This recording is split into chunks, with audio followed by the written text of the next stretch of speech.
नको सांडू अन्न नको सेववन, नको सांडू अन्न नको सेववन, चिंते नारायण सर्वभोगी, मातेची एखांदे बाळ नेणे सेण, भावना त्या भिन्न मुंडाविया, अनंत कोटी ब्रह्मांड नायक जगदाधार पंढरीदेश पांडुरंग परमात्मा, कैवल्य साम्राज्य चक्रवर्ती श्री ज्ञानोबाराय, वैराग्य राग रसिक जगदवंदनी जगद्गुरु श्री संत तुकाराम महाराज, सद्गुरु जोग महाराज आणि अखिल संत मांदियाळी यांच्या चरणारविंदी सेवा समर्पित करण्याकरता निवडलेला अभंग विश्ववंद्य, विश्वसंत, विश्वभूषण, विश्वोद्धारक, विश्व कल्याण मूर्ती श्री जगद्गुरु तुकोबाराय यांच्या गाथ्यातील उपदेशपर या प्रकरणातील 4 चरणाचा एक चिंतनीय असा अभंग असून, या अभंगातून जगद्गुरु तुकोबाराय ज्या साधकाला भगवान परमात्म्याच्या प्राप्तीविषयी तीव्र तळमळ निर्माण झालेली आहे, अशा साधकाला अत्यंत कौशल्याने उपदेश करतात. विठ्ठल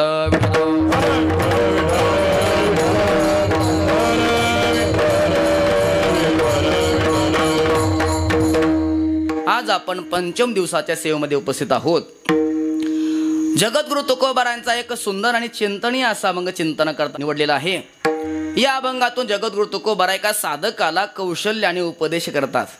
अभंगाची प्रस्तावना मांडतो. प्रस्तावना ऐका. जगद्गुरु तुकोबाराय म्हणतात, या जगतामध्ये जेवढे काही धनाचे प्रकार आहेत, या सर्व प्रकारामध्ये परमार्थ सर्वात मोठं धन आहे. परमार्थ महाधन म्हटलंय. जोडी देवाचे चरण व्हावया जतन, हे उपाय लाभाचे. तुकोबाराय म्हणतात, आम्ही आमच्या जीवनामध्ये एवढं एकच धन प्राप्त केलं.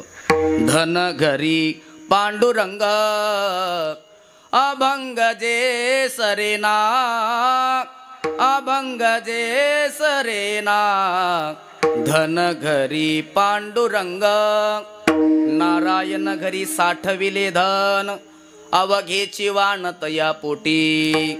प्रेम मूर्ती श्री संत मीराबाई महाराज सुद्धा हेच सांगतायत. पायोजी मैने राम रतन धन पायो, पायोजी मैने राम रतन धन पायो, पायोजी मैने राम रतन धन पायो, पायोजी मैने राम रतन धन पायो. करचे ना कूटे चोर न लूटे, करचन कूटे चोर न लूटे, नदी न पडत सवायो, पायोजी मैने राम रतन सवायो, पायोजी मैने राम रतन धन पायो. वस्तु मालिक दी मेरे सतगुरु, वस्तु मालिक दी मेरे सतगुरु, कृपा कर अपनायो, पायोजी मैने राम कर अपनायो, पायोजी मैने राम रतन धन पायो, पायोजी मैने राम रतन धन पायो.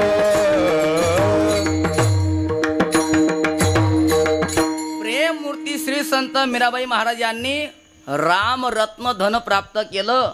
म्हणून एवढे वर्ष झाली तरी सुद्धा आपण त्यांचा जयघोष करतो.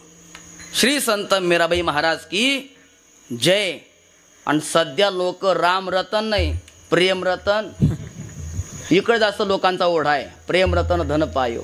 नाही का, हे सर्व धन संपणार आहे, पण भगवंताचं नाम हे सर्वश्रेष्ठ धन आहे. हे कधी संपत नाही. शरीर आटे संपत्ती आटे, हरिनाम नाटे ते बरवे. चला आपण उत्तर प्रदेशात जाऊया. आणि उत्तर प्रदेशामध्ये ब्रजभूमीमध्ये वृंदावनात एखाद्या रसिक संतांना, एखाद्या रसिक भक्तांना विचारलं, महाराज जी बताइए आपके जीवन में सबसे श्रेष्ठ धन कौन सा है? तो वृंदावन के रसिक संत बताते हैं, हमारे जीवन में एक ही सबसे श्रेष्ठ धन है. हमारो धन राधा श्री राधा श्री राधा, राधा श्री राधा श्री राधा, हमारो धन राधा श्री राधा श्री राधा,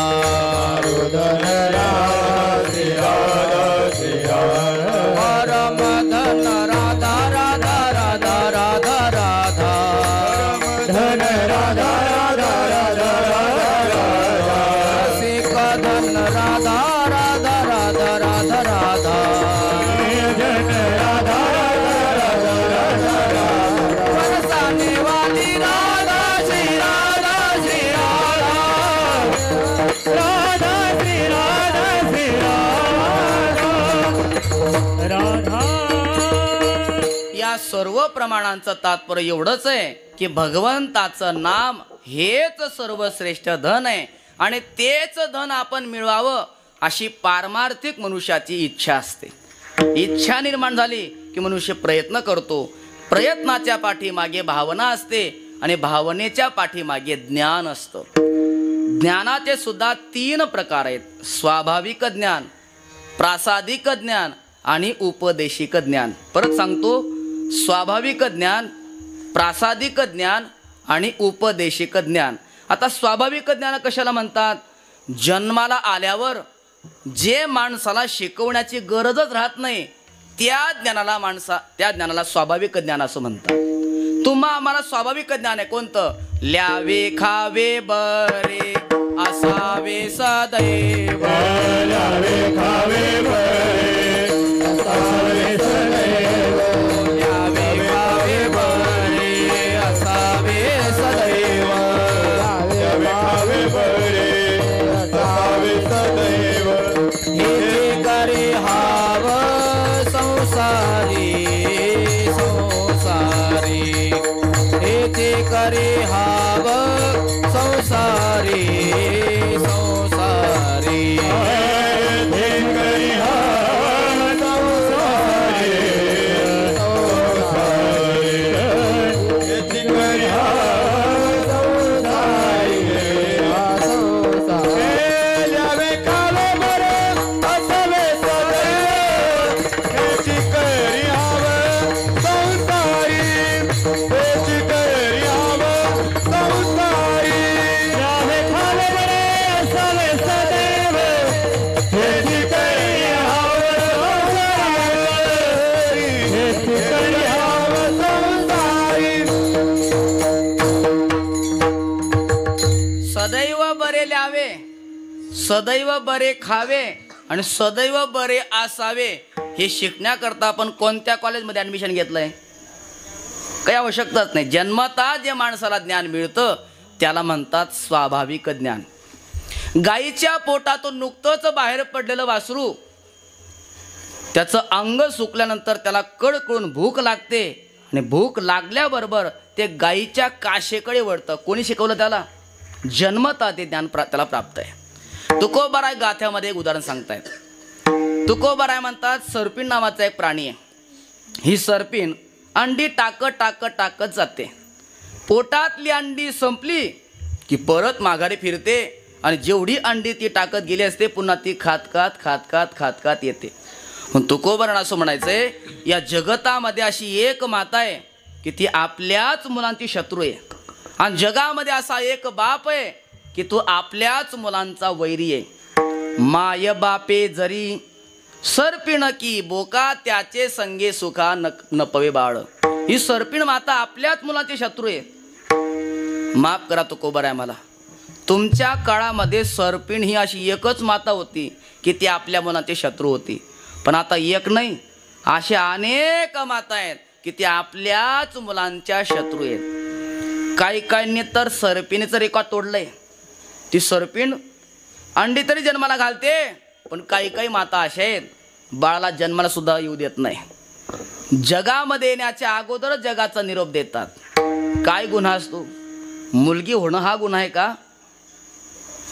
गर्भलिंग निदान चाचणी केली आणि मुलीचा गर्भ आहे असं कळल्याबरोबर भ्रूण हत्या करतात. सर्वात मोठं महापाप आहे ते. वाक्य ऐकायला मिळतं आपल्याला, राजे पुन्हा जन्माला या. कोणाकरता? छत्रपती शिवरायांकरता हे वाक्य आहे. अंधार होत चाललाय, प्रकाशाला दिवा पाहिजे. अधर्म वाढत चाललाय, आता जिजाऊंचा शिवा पाहिजे. मी म्हणतो छत्रपती शिवराय अवतार घेण्याकरता तयार आहेत, पण महाराजांना अवतार घेण्याच्या आधी जिजाऊ आईसाहेब नको का अवतार यायला? जगद्गुरु तुकोबाराय अवतार घेण्याकरता तयार आहेत, पण तुकोबारांना अवतार घेण्याच्या आधी कनकाई माता नको का अवतार यायला? माऊली ज्ञानोबाराय अवतार घेण्याकरता तयार आहेत, पण ज्ञानोबारांना अवतार घेण्याच्या आधी रुक्मिणी आईसाहेब नको काय यायला, आणि भ्रूण हत्या करून आपण मुलींचा गर्भ जर नष्ट करू लागलो तर या माता कधी जन्माला यायच्या आणि यांच्या उदरातून संत ज्ञानी वीर भक्त कधी जन्माला यायचं. ही फार मोठी शोकांतिका. मी सांगत होतो की ती सर्पिण माघारी फिरतेने आपली अंडी पुन्हा खात खात येते. चुकून अंडी टाकत असताना एखादं अंड जर चुकून बाजूला झालं तेवढं ते वाचतं, बाकी सर्व ते खाऊन टाकते. कालांतराने त्या अंड्यावरचं कवच बाजूला होतं आणि सुंदर असं सर्पिणीचं पिलू बाहेर पडतं. आणि बाहेर पडल्याबरोबर त्याला ते सर्पिणीचं पिलू लपायला जागा पाहतं. बघा तुकोबारांचं किती बारीक निरीक्षण आहे. तुकोबाराय म्हणतात सर्पिणीच्या पोटामध्ये असताना त्या पिलाला कोणी असं शिकवलं का बाबा जन्माला आल्यानंतर लगेच लपायचं बरं. जर तू एखाद्या माणसाला दिसला तर तो तुझं तोंड ठेसल्याशिवाय राहणार नाही. तुकोबाराचं निरीक्षण बघा. तुकोबाराय म्हणतात पोटामध्ये कोणी सांगितले सरपाक उपजतल पाक म्हणवोनी. पोटात असताना कोणी सांगितलं का? नाही. पण त्या सर्पिणीच्या पिलाला लपण्याचं जे ज्ञान आहे याला स्वाभाविक ज्ञान असं म्हणतात. माता भगिनी आपल्या बाळाचा शृंगार करतात. पावडर लावलं, टिकली लावली की डोळ्यामध्ये काजळ लावतात. काजळ असं दिव्य असायचं महाराज. ते दिव्य काजळ लावलं की 70 वर्षापर्यंत डोळ्याला चष्मा लागत नव्हता. आता परिस्थिती अवघड आहे. पहिलीमध्ये जाणारा पोरगा त्यालाही चष्मा आहे, अशी परिस्थिती आता. ते काजळ लावण्याकरता आईने डबी उचलली की मुलाने धूम टोकावी. आईने धावत धावत त्याच्या पाठीमागे जावं. बाळ मला तुझ्या डोळ्यामध्ये काजळ भरू दे. पकडावं त्याला. आईने आपल्याला सोडावं याच्याकरता त्या बाळाने हाताला चावावं, बोच करावं, काही ना काही करून सुटण्याचा प्रयत्न करावा. मग शेवटी कंटाळते, म्हणते बाळू अरे मला तुझ्या डोळ्यामध्ये काजळ भरू दे, मी तुला पैसा देते. पैशाचं नाव काढल्याबरोबर धावणारं बाळ शांत बसतं. आई निवांत त्याच्या डोळ्यामध्ये काजळ भरते. काजळ भरून आता ते बाळ आई आपला पैसा दिल्याची वाट पाहतं, पण आई त्याला खरा पैसा देत नाही. मग काजळ लावून जे बोट काळ झालेलं असतं ते काळं बोट त्याचे तळ हातावर असं चिटकवते आणि सांगते बाळू घे पैसा. म्हणजे लहानपणापासूनच आईने शिकवलं बाळू अधूनमधून काळा पैसा घेत जा बरं. या काळा पैशामुळे अख्खा भारत देश हैराण झाले महाराज. ज्या बाळाला पैसा म्हणजे भाजी आहे का पैसा म्हणजे भाकर हे कळत नाही, पण पैशाचं नाव काढल्याबरोबर ते निवांत शांत बसतं, त्याला जे पैशाचं ज्ञान आहे याला स्वाभाविक ज्ञान असं म्हणतात. पहिला प्रकार झाला. दुसरा प्रकार आहे प्रासादिक ज्ञान. देवाच्या संतांच्या कृपा प्रसादाने जे ज्ञान माणसाला मिळतं त्याला म्हणतात प्रासादिक ज्ञान. शांतीब्रह्मनाथ महाराजांचा भावार्थ रामायण ग्रंथ लिहिणं चालू होतं. नाथ महाराज ग्रंथ सांगत होते, श्रोते ऐकायचे. षष्ठी तिथी समोर आली. नाथ महाराज म्हटले मी अवतार कार्य संपवणार. श्रोते म्हणा लागले महाराज मग उर्वरित रामायण आम्हाला कोण सांगणार? नाथ महाराज म्हटले मी तुम्हाला वक्ता देतो ना. म्हणे कोण? म्हणे आपला गावबा. लोक म्हटले घ्या. ज्या गावबाला पूर्णाच्या पोळीशिवाय दुसरं काहीच माहिती नाही आणि तो गावबा काय मला रामायण सांगणार आहे. तर नाथ महाराजांनी त्यांना आसनावर बसवलं गावबाला आणि कृपादृष्टीने पाहिल्याबरोबर त्याला ज्ञान प्राप्त झालं. तिथून पुढचं रामायण गावबाने पूर्ण केलंय. नाथरायांचं कुठे संपलं कुठून गावबाने पूर्ण केलंय हे सुद्धा लक्षात येत नाही. एवढं ज्ञान त्या गावबाला नाथरायांच्या कृपा प्रसादाने प्राप्त झालं. त्याला म्हणतात प्रासादिक ज्ञान. दोन झाले. पहिलं वा स्वाभाविक ज्ञान. मला सवय विचारण्याची. एका गावाला असं विचारत होतो सांगा सांगा सांगा बोला बोला. तर ते लोक मला तुम्हाला कशा करता आणलंय? मला बोलण्याकरताच आणलंय, पण तरी सुद्धा अधूनमधून प्रश्नाची उत्तरं दिली गेली पाहिजे. तर ऐका, पहिलं ज्ञान आहे स्वाभाविक ज्ञान, दुसरा झाला प्रासादिक ज्ञान आणि तिसरा प्रकार आहे उपदेशिक ज्ञान. संतांच्या उपदेशाने जे ज्ञान माणसाला मिळतं त्याला म्हणतात उपदेशिक ज्ञान. संत महात्मे अधिकाराने उपदेश करतात आणि उपदेश करण्याचा अधिकार हा संतांचाच आहे. अधिकार म्हणजे काय हो? आधी करावं आणि मग सांगावं त्याला म्हणतात अधिकार. संत आधी अनुभव घेतात मग जगाला वाटत असतात. अनुभव आल्यांगा ते या जगा देत असे. तुका म्हणे चाखोनी सांगे मज अनुभव आहे अंगे.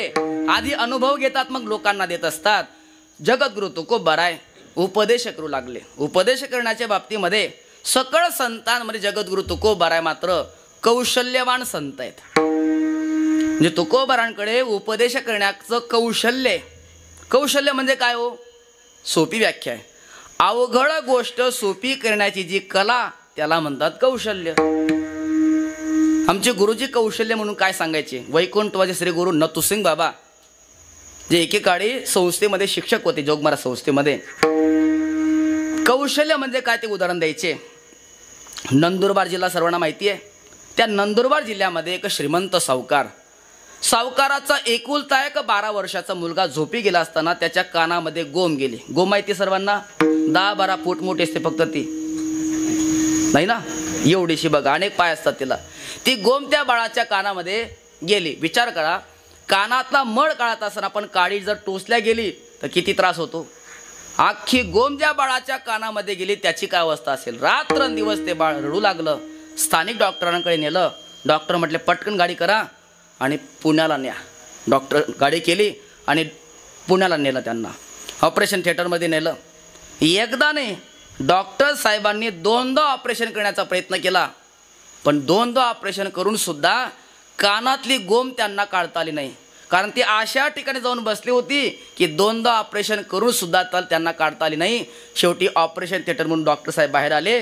म्हटले सॉरी, आम्ही आता काही करू शकत नाही. तसंच स्वारी हा शब्द आनंद देतो माणसाला. आपण बसलोय आणि एखादा रस्त्याने जातोय आणि त्याचा पाय जर आपल्याला लागला तर आपण त्याच्याकडे पाहिलं तर तो म्हणतो सॉरी बरं का. बरं वाटतं की नाही आपल्याला. पण जर ऑपरेशन थिएटरमधून डॉक्टर साहेब बाहेर आले आणि ते जर म्हटले सॉरी, हे बरं वाटण्यासारखं आहे का. कारण त्यांचं स्वारीमध्ये खेळ खाल्लास सावकार, आम्ही आता काही करू शकत नाही. 2दा ऑपरेशन करून सुद्धा ती गोम बाहेर निघाली नाही. बाळ जेवढा दिवस जगेल तेवढा दिवस जगवा, खाऊ पिऊ घाला आणि आता वाट पहा. सावकाराने पाय पकडले. डॉक्टर साहेब, पाण्यासारखा पैसा खर्च करण्याकरता तयार आहे. एकुलतं एक बाळ आहे, पुन्हा होण्याचे शाश्वत नाहीये. म्हणा तेवढा पैसा देतो, फक्त माझं बाळ वाचवा. संपत्ती भरपूर आहे पण पुढे वारसदार कोणी नाहीये, माझं बाळ जगलं पाहिजे. डॉक्टर साहेब प्रामाणिक होते. अहो म्हटले आम्हाला का पैसे नकोय का, पण 2दा ऑपरेशन करून सुद्धा जर ती गोम निघत नाहीये तर आम्ही काय करू शकतो, घेऊन जा बाळाला. सावकार हताश झाले. निराश होऊन गावामध्ये आणलंय. गावामध्ये वाऱ्यासारखी बातमी पसरली. प्रत्येक जण त्या बाळाला पाण्याकरता येतोय तर प्रत्येकाच्या डोळ्याला अश्रू आल्याशिवाय राहत नाही. 12 वर्षाचं बाळ, कानामध्ये गोम गेली. 8 दिवसापासून रात्रंदिवस ओक्साबोक्सी खूप प्रमाणामध्ये रडतोय. आईला झोप नाही, वडिलांना झोप नाही, बाळाला झोप नाही. अशा बिकट परिस्थितीमध्ये ती वार्ता पसरता त्या गावातील एका सज्जन पुरुषाला ती बातमी कळाली आणि तो धावत सावकाराच्या वाड्यामध्ये आला. सावकार, तुमचा एकुलता एक मुलगा आहे ना. म्हटले हो. त्याच्या कानामध्ये गोम गेली म्हणता. हो ना रे बाबा. मग तुम्ही दवाखान्यात नेलं नाही. अरे बाबा, दवाखान्यात नेलं, पुण्याला नेलं, डॉक्टरांनी 2दा ऑपरेशन केलं तरी तिला काढता आलं नाही. मी करू का प्रयत्न. सावकार म्हणे घ्या. जिथं नगाऱ्याची गाई तिथं टिमकीचं काही. जिथं मोठमोठे नगारे वाजताय ते टिमकीचा आवाज येणार आहे का. अरे बाबा, वैद्यकीय क्षेत्रामध्ये ज्यांनी पदवी संपादन केली अशा डॉक्टर साहेबांनी 2दा ऑपरेशन करून सुद्धा जी गोम निघाली, तू सामान्य मनुष्य काय करू शकणार आहे. अहो द्या ना गरीबाला संधी. ठीक आहे बाबा, आता तू म्हणतोय, आग्रह करतोय, दिली तुला संधी. मग मुलगा माझ्या ताब्यात द्या, तुझ्या ताब्यामध्ये घे. सावकाराचा मोठा वाडा होता. एक स्वतंत्र रूम त्याला उपचार करण्याकरता दिली. त्या मुलाला घेतलं, त्या खोलीमध्ये गेला, पलंगावर त्याला झोपवलं बाळाला आणि तो सज्जन पुरुष बाजारामध्ये गेला. बाजारात जाऊन त्याने 4-5 बोंबील मासे विकत आणले. समजतात का सांगू. अत्यंत दुर्गंध ज्या माशाचा येत असतो, वाळलेले मासे, त्यांना बोंबील मासे म्हणतात. वारकरी लोकांना वास सुद्धा सहन होत नाही. लोक कसं काय खाता कुणास ठाऊक. ते वाळलेले मासे, बोंबील मासे आणले. वाड्यामध्ये आला, खोलीमध्ये गेला, आतून खोली बंद केली. त्या बाळाला झोपवलं. त्या बाळाच्या ज्या कानामध्ये गोम गेली होती त्या कानावर असं झोपवलं आणि खालून ते 4-5 बोंबील मासे ठेवले. वरून शाल टाकली. अर्धा तास तसाच थांबला. अर्ध्या तासामध्ये तो वास संपूर्ण खोलीमध्ये पसरला. नव्हे कानामध्ये कुरतडण्याचं काम करणारी जी गोम होती तिला सुद्धा तो वास गेला. आणि तिने विचार केला, अरे आतल्या मसाल्यापेक्षा बाहेरचा चांगला चटकदार दिसतोय. बरं, ती काही माळकरी नव्हती. त्यामुळे तिने लगेच रिवर्स गेअर टाकला. ज्या मार्गाने गेली होती त्या मार्गाने परत येऊन कानाच्या बाहेर निघाली आणि बोंबीला जाऊन बसली. मुलगा अर्ध्या तासात मोकळा झाला. याला काय म्हणणार तुम्ही? यालाच म्हणतात कौशल्य. अवघड गोष्ट सोपी करण्याची कला म्हणजे कौशल्य. विठ्ठल विठ्ठल.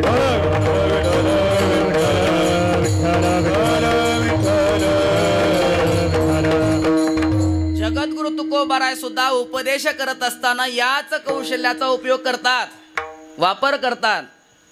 काही साधक तुकोबारांकडे गेले, म्हटले महाराज आम्हाला ब्रह्मरस सेवन करायचं आहे, पण शास्त्राकडे जर आम्ही गेलो तर शास्त्र सांगतं ब्रह्मरसाची प्राप्ती करणं फार अवघड आहे, खूप कष्टप्रद साधना करावी लागते, तेव्हा माणसाला ब्रह्मरस सेवन करता मिळत असतो.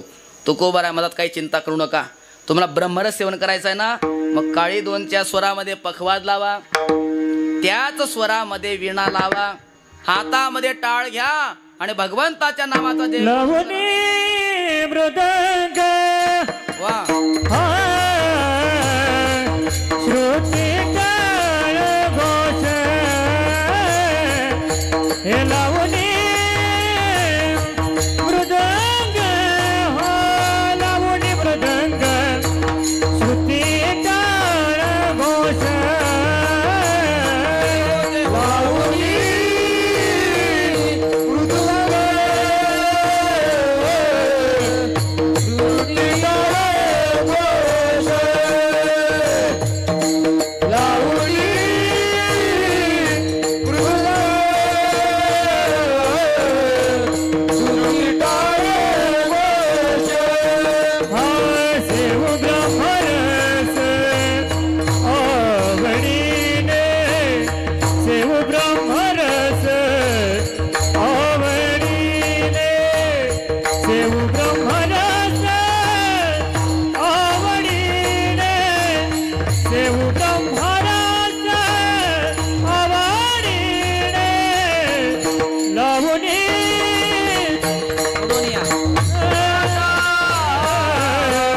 सूक्ष्म दुस्तर मोरनिया माता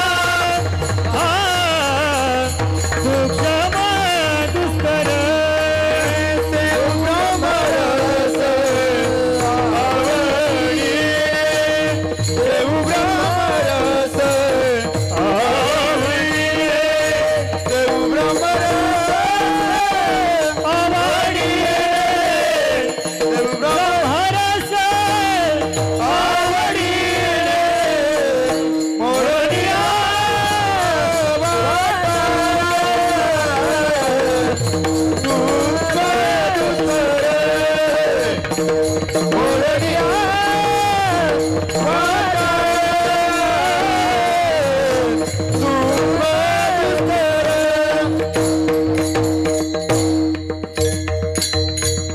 अवघड असणारा ब्रह्मरस तुकोबाराने कौशल्याने तुमच्या आमच्या करता सोपा केला. लावणी मृदंग श्रुती टाळ घोष सेवू ब्रह्मरस आवडीने असं कौशल्याने तुकोबाराय कीर्तनातून उपदेश करू लागले. कीर्तन संपलं तुकोबारायांचं आणि एक साधक तुकोबारांकडे आला, म्हटले महाराज तुम्ही कीर्तनामध्ये सांगता तुका म्हणे जन्मा आल्याचे सार्थक विठ्ठलची एक देखील या.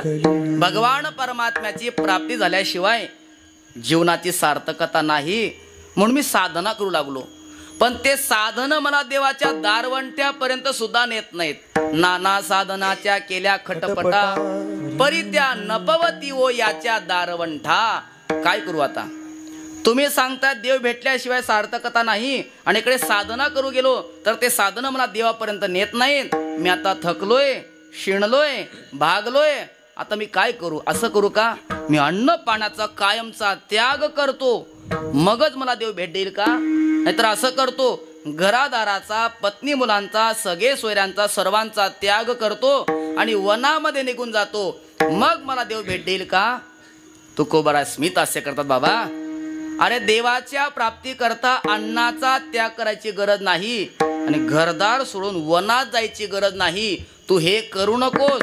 मग महाराज मी काय करू?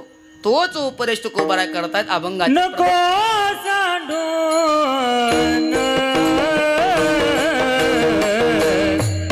नको सेवू नको सांडू नको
सर्व भोगी चिंते नारायण सर्व भोगी माते खाते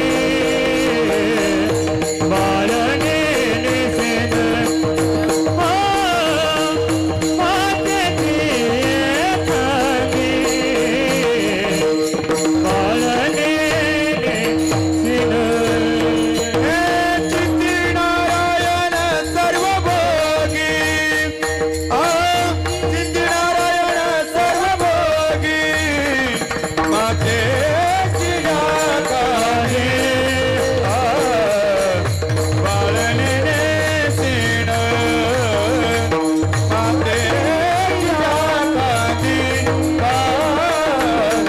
बाळने नेसीण नको सांगू नको सेवू चिंते नारायण सर्व भोगी चिंते नारायण सर्व भोगी नको साडूवन नको सेवूवन चिंती नारायण सर्व भोगी चिंती नारायण सर्व भोगी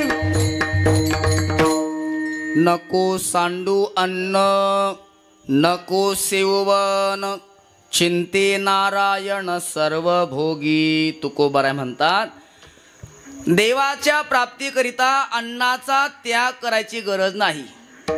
देवाच्या प्राप्तीकरता घरदार सोडून वनात जायची गरज नाही. नको सांडू अन्न अन्नाचा त्याग करू नको. महाराज असं कसं काय सांगतो तुम्ही आम्हाला? आम्ही वारकरी आहोत आणि वारकऱ्यांना किती जरी सांगितलं अन्नाचा त्याग करू नको त्याग करू नको त्याग करू नको, पण वारकरी महिन्यातून कमीत कमी 2 दिवस तरी त्याग करतो की नाही? अमावस्या आणि पौर्णिमा नाही ना? म्हणजे तुम्ही जागेत शुद्ध एकादशी आणि वद्य एकादशी केलाच पाहिजे. का? कारण जगामध्ये जेवढी पापं आहेत ही सर्व पापं एकादशीच्या दिवशी अन्नाचा आश्रय घेतात. आणि त्या दिवशी जर आपण अन्न खाल्लं तर अन्न नाही आपण पाप भक्षण करत असतो. तुकोबारा तर फार कडक बोलतात. तुकोबाराय म्हणतात एकादशीच्या दिवशी अन्नपान करणं म्हणजे श्वानाची विष्ठा भक्षण करणं. एकादशी सण पान एकादशी सण पान एकादशी सण पान एकादशी सण पान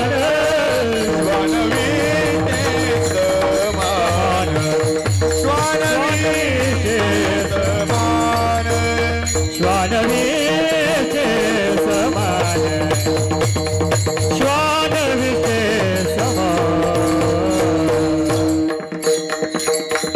एकादशीस अन्नपान जे नर करीती भोजन श्वान विष्ठे समान अधम जनती एक.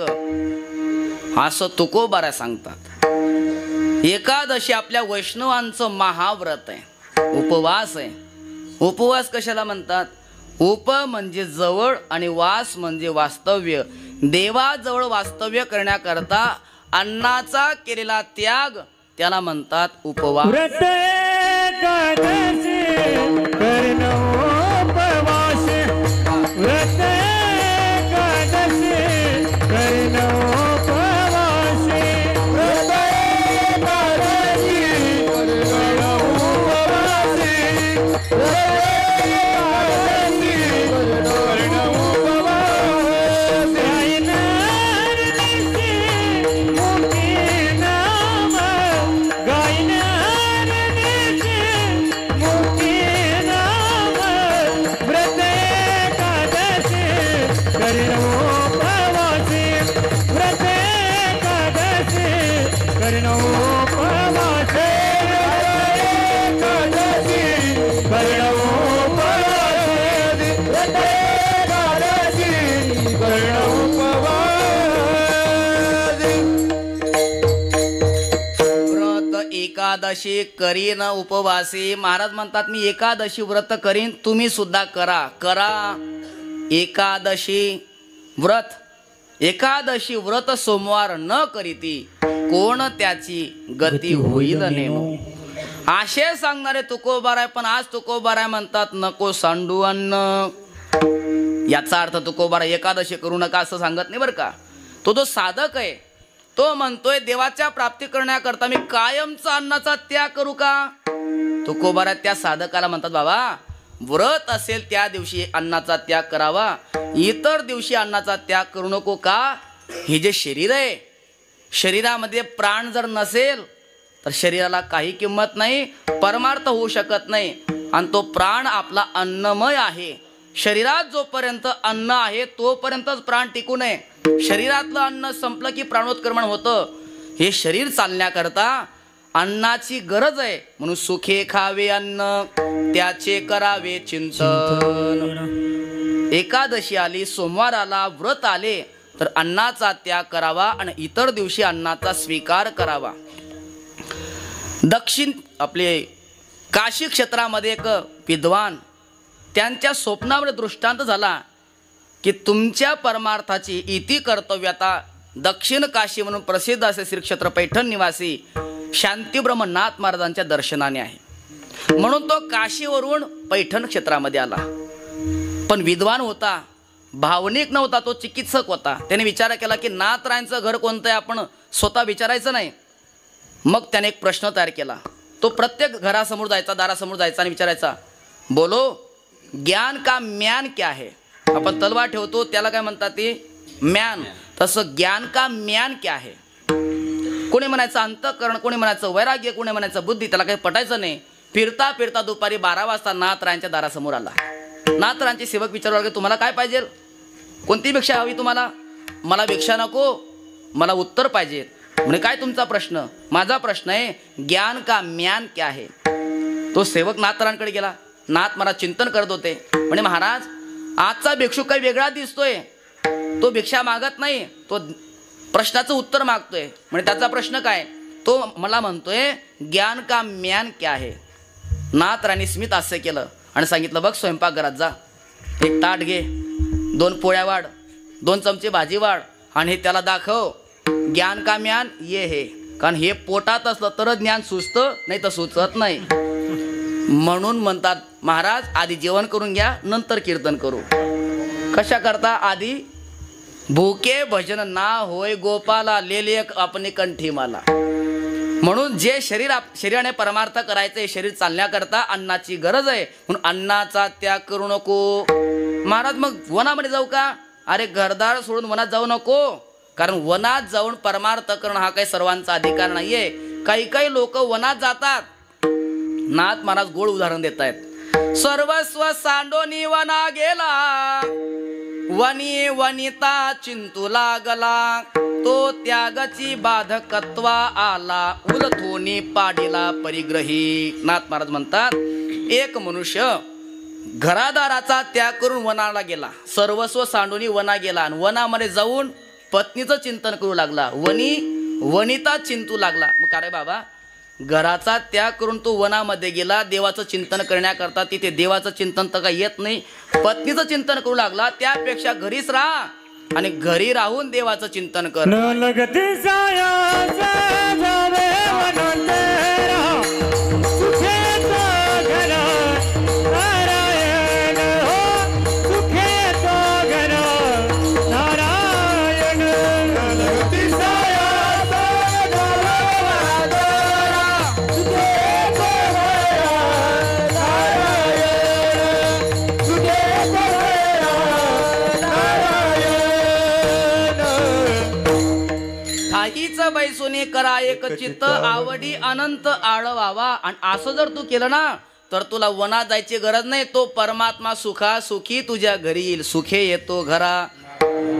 तुकोबाराय म्हणतात त्याच्याकडे जावं लागत नाही. मग तो स्वतःहून येतो बैसलिये ठाया, आसने व्यापी देवराया, निर्मळ हे काया अधिष्ठान तयाचे. म्हणून तुकोबाराय म्हणतात नको सेववन, अन्नाचा त्याग करू नको, घरदार सोडून वनात जाऊ नको. ठीक आहे म्हटले महाराज, उपदेश मिळाला तुमचा, येऊ का मी आता. म्हणजे थांब, हा अर्धा उपदेश आहे, इथून पुढे अजून उपदेश बाकी आहे. नुसता संतांनी एवढाच उपदेश केला असता अन्नाचा त्याग करू नका आणि घरदार सोडून वनात जाऊ नका. तर हा भोगवाद ठरला असता, संत भोगवादी ठरले असते. पण पुढचं ऐकणं महत्वाचं आहे. काही काही लोक अर्ध ऐकतात आणि तेवढंच घेऊन फिरतात. हरिपाठ चालू होता, एक जण रस्त्याने जात होता, हरिपाठामध्ये चालू होतं हरि उच्चारणी अनंत पाप राशी. एवढंच ऐकलं आणि गेला निघून पुढे. काय होईल? आयुष्यात कधी हरी म्हणणार नाही का? तो म्हणेल हरी उच्चारणी अनंत पाप राशी. केवढा अनर्थ होतो. त्याच्याकरता पुढचं ऐकणं महत्वाचं आहे. जातील लयासी क्षण मात्रे. म्हणून तुकोबाराय म्हणतात एवढंच ऐकू नको, पुढचं ऐक. अन्नाचा त्याग करू नको, घर दाळ सोडून वनात जाऊ नको, हे करू नको. मग काय कर? तुकोबाराय म्हणतात चिंते नारायण सर्वभोगी. तुझ्या वाट्याला आली सर्व कर्म करत असताना भगवंताचं नामचिंतन कर. महाराज सर्वभोगी म्हणजे काय हो? मी डोळ्याने पाहतोय, हा माझा डोळ्याचा भोग आहे. कानाने ऐकतोय, कानाचा भोग आहे. जिभेने स्वाद घेतो, जिभेचा भोग आहे. ज्या ज्या इंद्रियांच्या क्रिया असतात त्या भोगात्मक असतात. आपल्या वाट्याला आली कर्म करत असताना देवाचं नामचिंतन करावं. चिंते नारायण सर्वभोगी. नाथमार्ग हरिपाठात म्हणतात ना, हरी बोला देता घेता हसता खेळता उठता बैसता भांडता कांडता सर्व कार्य करिता हरी बोला. जे कार्य तुमच्या वाट्याला आले ते सर्व कार्य करताना हरी बोला.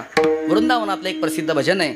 तुम्ही कोणत्याही देशात असा, तुम्ही कोणत्याही वेशात असा, धोतर असू द्या नाही तर पॅन्ट शर्ट असू द्या, कोणत्याही देशात असा, कोणत्याही वेशात असा, कोणत्याही परिस्थितीमध्ये असा, पण भगवंताचं नामचिंतन जरूर करा. जिस देश में जिस वेश में परिवेश में रहो, राधा रमन राधा रमन राधा रमन कहो. जिस संग में जिस ढंग में जिस रंग में रहो, राधा रमन राधा रमन राधा रमन कहो. जिस योग में जिस भोग में जिस रोग में रहो, राधा रमन राधा रमन राधा रमन कहो. जिस देश में जिस वेश में परिवेश में रहो, राधा रमन राधा रमन राधा रमन कहो, राधा रमन कहो. ज्या परिस्थितीत ठेवलं देवाने त्या परिस्थितीत राहावं, ज्या देशात ठेवलं त्या देशात राहावं, ज्या वेशात ठेवलं त्या वेशात राहावं आणि भगवंताचं नामचिंतन करावं. चिंते नारायण सर्वभोगी. महाराज नारायणाचं का चिंतन करायचं? भगवंताची तर हजारो नाव आहेत ना. भगवंताची हजारो नाव आहेत आणि प्रत्येक नावाचा विशेष वेगळा वेगळा आहे. आपल्या वारकरी संप्रदायाचा महामंत्र आहे राम कृष्ण हरी. राम नामामध्ये दोष नष्ट करण्याची ताकद आहे. कृष्ण नामामध्ये प्रेम वाढवण्याची ताकद आहे, प्रेम वृद्धी करण्याची ताकद आहे. आणि हरी नामामध्ये आपण केलेली पाप नष्ट करण्याची ताकद आहे. शास्त्रकार म्हणतात हरीर हरती पापानी दुष्ट चित्तैरपि स्मृतः. आपलं चित्त चांगलं आहे मग आपण नामचिंतन करू लागलो, मग आपलं पाप नष्ट होईल. नाही नाही, आपलं चित्त जसं असेल तसं दुष्ट चित्ताय नामचिंतन केलं तरी भगवान परमात्मा सर्व पाप हरण करतात. हरीर हरती पापानी हा आपला वारकरी संप्रदायाचा महामंत्राचा महिमा आहे. अजून काही मंत्र आहेत सांगतो तुम्हाला, कारण सध्या लोकांचं लक्ष फायद्याकडे जास्त आहे.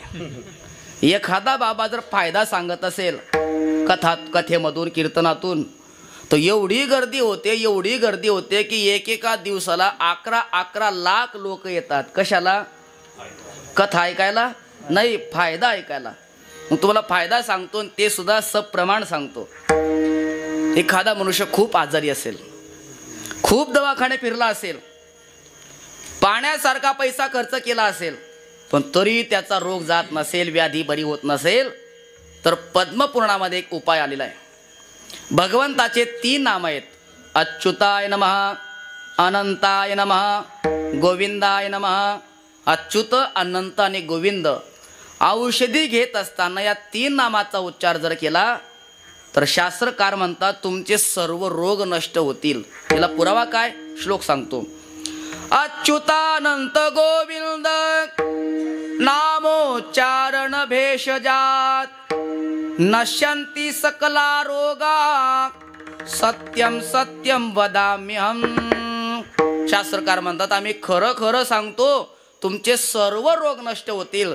फक्त औषधी घेत असताना भगवंताच्या 3 नामाचा उच्चार करावा. अच्युताय नमः, अनंताय नमः, गोविंदाय नमः. दुसरा उपाय, आपण एखादा उद्योगधंदा करतो, व्यापार करतो, शेती करतो, पण एवढं करून सुद्धा जर आपल्याला आपल्या पदरामध्ये अपयशच पडत असेल, कोणत्याच व्यवसायामध्ये आपण सफल होत नसू, मग कधी कधी आपल्याला चिंता निर्माण होते. आपण विचार करतो आपले का ग्रहमान फिरले की काय कोणास ठाऊक. मग ब्राह्मण देवताकडे जातो. का हो दादा, जरा माझी कुंडली पहा बरं, माझे ग्रहमान फिरले की काय. मग ब्राह्मण देवता आपली कुंडली पाहतात. अरे तुझा शनी वक्र आहे, तुझा राहू वक्र आहे, केतू वक्र आहे, मंगळ वक्र आहे. तर ऐका, त्याने काय उपाय करावा? भगवंताच्या गोविंद या नामाचा उच्चार करावा. सतत गोविंद गोविंद गोविंद नामाचा उच्चार केला तर 2-4 ग्रह नाही, 9च्या 9 ग्रह जरी प्रतिकूल असले तर ते गोविंद नामाच्या उच्चाराने सर्वच्या सर्व ग्रह अनुकूल होतात. आणि ज्या क्षेत्रामध्ये तो असफल होत होता त्या क्षेत्रामध्ये तो सफल होऊ लागतो. हा गोविंद नामाचा फायदा आहे. 11 स्थाने तो गोविंद किम करिष्यति नवग्रह. त्याला 9 ग्रह काय करू शकतात? ज्याच्या अंतःकरणामध्ये गोविंद नामाचं चिंतन आहे. इथे तो कोबार आहे, नारायणाचं चिंतन करायला सांगतात. का सांगतात तर ऐका, प्रत्येकाच्या जीवनामध्ये प्रवास आहे. कोणाच्या जीवनामध्ये जास्त प्रवास आहे, कोणाच्या जीवनामध्ये कमी प्रवास आहे, पण प्रवास प्रत्येकाच्या जीवनामध्ये.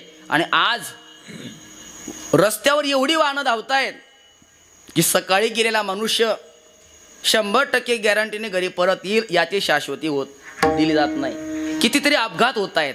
पण म्हणून नारायणाचं चिंतन करावं. कधी प्रवासाला निघत असताना पेशवी उचलली की आसनावर जाऊन बसेपर्यंत, सीटवर जाऊन बसेपर्यंत नारायण हरी नारायण हरी नारायण हरी या मंत्राचा उच्चार करत करत प्रवासाला सुरुवात करा.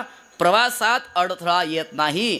आणि जरी आला तर भगवंताच्या कृपेने तो दूर होतो. ज्ञानोबा म्हणतात तुम्ही प्रवासाला निघाले आणि आज तुमच्यावर काळ कोपलाय, पण तुम्ही जर नारायण हरी या मंत्राचा उच्चार करून प्रवासाला प्रारंभ केला तर आज तुमच्यावर काळाचं सुद्धा काही चालत नाही.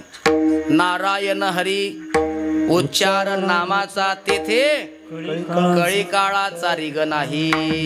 म्हणून तुकोबाराय म्हणतात चिंते नारायण सर्वभोगी. जन्मापासून मरेपर्यंत संपूर्ण आयुष्य हा सुद्धा एक आपला प्रवास आहे. आणि या प्रवासामध्ये जो नामचिंतन करतो त्याच्या जीवनामध्ये कधी दुःख प्राप्त होत नाही. कसं प्राप्त होत नाही?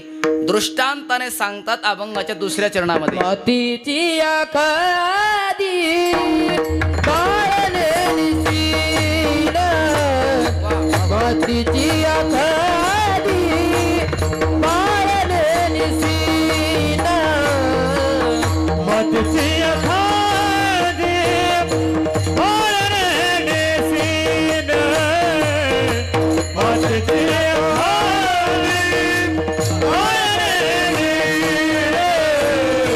मातीची आखादी बाळने निसीन, मातीची आखादी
मातेची एखांदी बाळ नेणेसीण. तुकोबाराय उदाहरण देत आहेत. नारळाचं चिंतन केल्यानंतर काय परिणाम होतो? पूर्वीच्या काळाचा दृष्टांत आहे. तुकोबाराय म्हणतात आई असावी आणि बाळ असावं. बाळ बर का, बाळासाहेब नाही.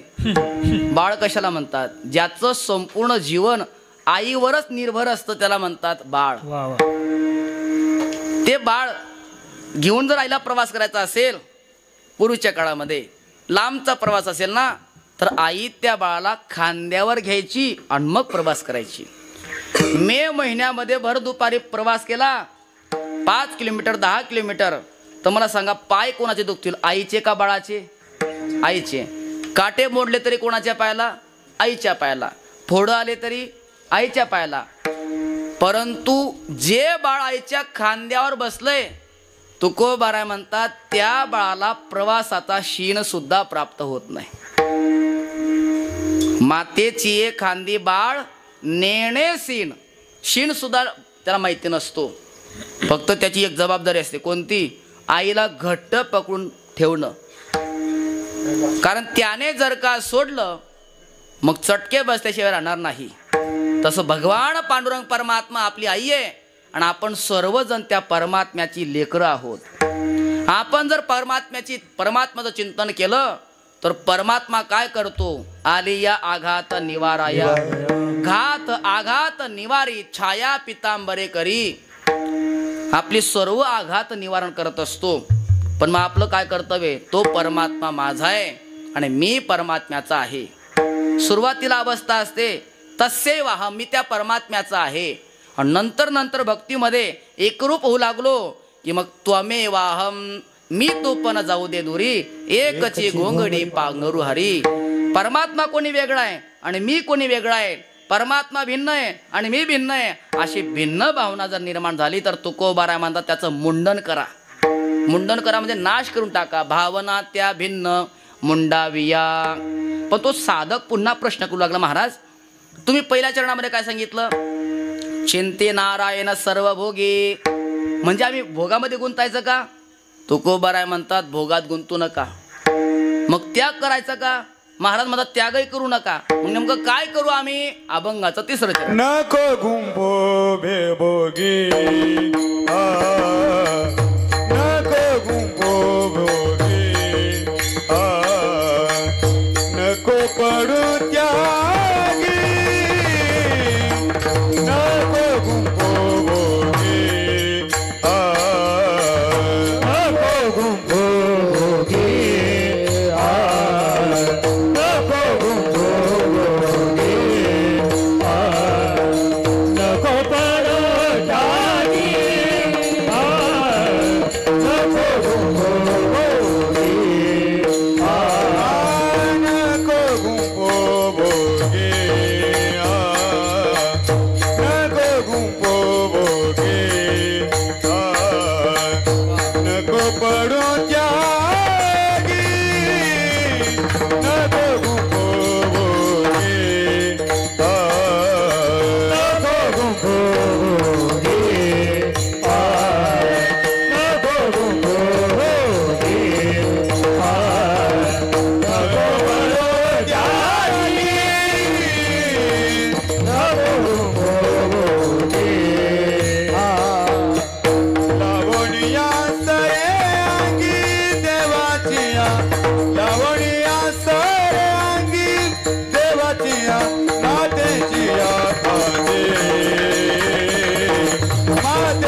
नको पडू त्यागी, भोगात गुंतू नको. का?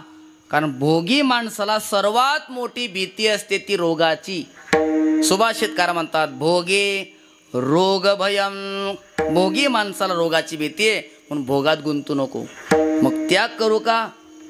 महाराज म्हणतात जास्त त्याग करण्याच्या भानगडीत पडू नको. का? कारण कधी कधी ज्या गोष्टीचा आपण त्याग करतो तीच गोष्ट जास्त आठवते. महाराज म्हणतात त्यागे भोग माझ्या येतील अंतरा. इतर दिवशी कधी कधी 1 वाजून जातात जेवणाला, कधी 2 वाजून जातात, कधी कधी 4ही वाजून जातात, काहीच वाटत नाही. पण एकादशी आली रे आली की सकाळीच आठवण येते. कशाची? पोटाची आहे. काय असेल कुणास ठाऊक. ज्याचा आपण त्याग करतो त्याचं स्मरण, त्याचा अहंकार सुद्धा एक प्रकारचा भोगच आहे. म्हणून नको गुंपू भोगी. पूर्वीच्या काळामध्ये गुरुकुल पद्धत होती. गुरुजींकडे काही 25-30 शिष्यमंडळी शिकत होते. गुरुजी म्हटले बघ, दोघांना बोलवलं, सांगितलं नदीच्या पलीकडे एक गाव आहे, त्या गावामध्ये आज बाजार आहे, तुम्ही दोघांनी जाणे वस्तू खरेदी करून आणा, बाजार करून आणा. ठीक आहे म्हटले गुरुजी, जातो. गेले. दिवसभर वस्तू खरेदी केला, सामान खरेदी केलं, बाजार केला. आणि येत असताना संध्याकाळ झाली, सूर्यास्ताची वेळ झाली. जेव्हा ते नदी काठावर आले तेव्हा त्यांना 18 वर्षाची तरुण मुलगी उभी दिसली. तिला जायचं होतं पलीकडे, पण नदीमध्ये पाणी जास्त असल्यामुळे तिला भीती वाटत होती.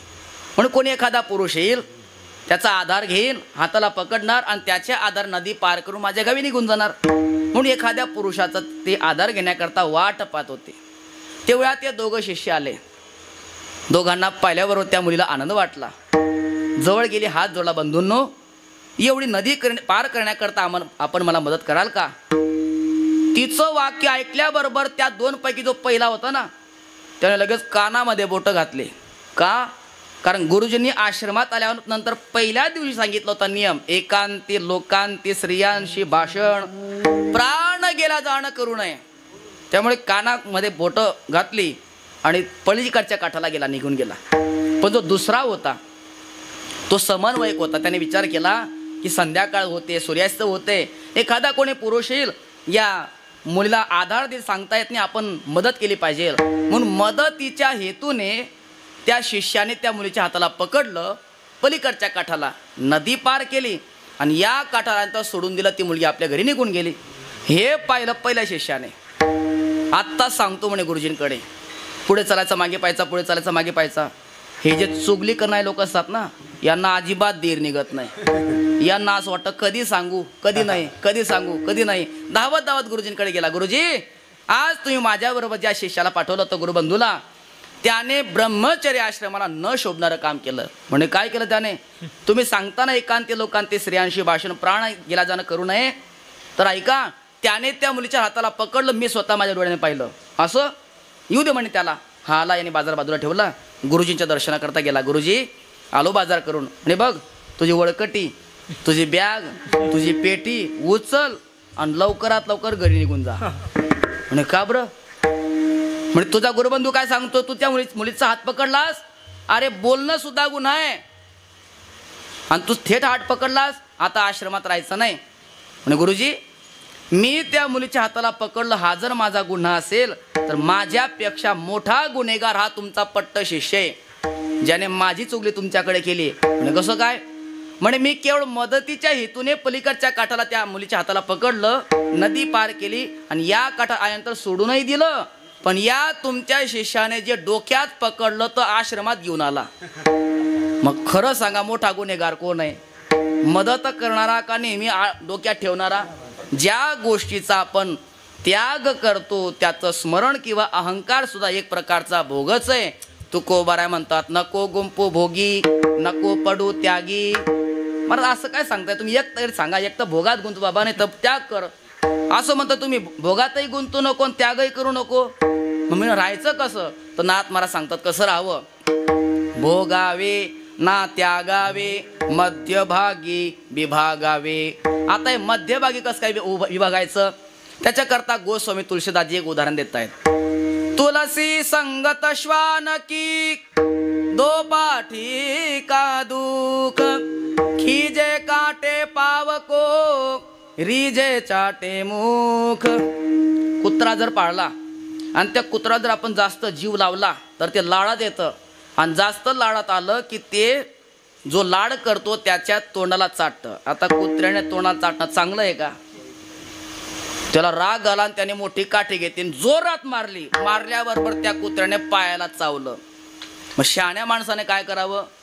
ते कुत्र तोंडाला चाटेल एवढा लाड करू नये आणि पायाला चावेल एवढं जोरात मारू नये. भोगावे नात्या गावे मध्यभागी विभागावे.